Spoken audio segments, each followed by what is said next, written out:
State road transport employees association CITU Nilambur unit convention നടത്തി. YMCA ഹാളിൽ നടന്ന കൺവെൻഷൻ സംസ്ഥാന സെക്രട്ടറി S. സന്തോഷ് കുമാർ ഉദ്ഘാടനം ചെയ്തു.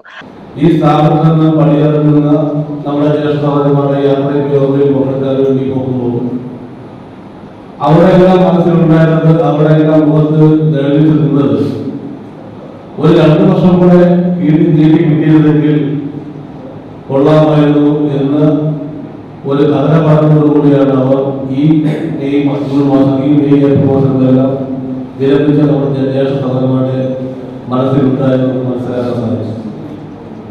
അത് കഴിഞ്ഞാൽ ഈ കാലഘട്ടത്തിൽ നമ്മുടെ വ്യവസായ രംഗമുണ്ടായ ഏറ്റവും മെച്ചപ്പെട്ട ഏറ്റവും വലിയ പ്രവർത്തനം എന്ന് പറയുന്നത് വിരമിക്കുന്നവർ 1 വർഷം കൂടെയെങ്കിലും നീട്ടി കിട്ടിയതെങ്കിൽ എന്ന് ആശിച്ചുകൊണ്ട് അതിന് കഴിയാതെ ദുഃഖത്തോടൊക്കെ പോകുന്ന ഒരു കാഴ്ചയിലോട്ട് നമ്മുടെ സ്ഥാപനത്തെ ചിട്ടയായിട്ടുള്ള പ്രവർത്തനത്തെ കൊണ്ടെത്തിക്കാൻ സാധിച്ചു എന്നതാണ് ഈ കാലഘട്ടത്തിലെ ഏറ്റവും വലിയ വിജയമായി ഞാൻ കാണുന്നത്. റിയാസ് അധ്യക്ഷത വഹിച്ച ചടങ്ങിൽ KP രാജേഷ് അനുശോചന പ്രമേയവും V. സേതു രക്തസാക്ഷി പ്രമേയവും അവതരിപ്പിച്ചു. സജൽ ബാബു യൂണിറ്റ് റിപ്പോർട്ടും P. സിദ്ദിഖ് കണക്കവതരണവും നടത്തി. PK Usman, B. Rajesh, Pradeep Kumar, P. Sivathmajan, Mathew കാരാംവേലി തുടങ്ങിയവർ സംസാരിച്ചു. SS Gold, Pure Gold. SS Group, Nilambur.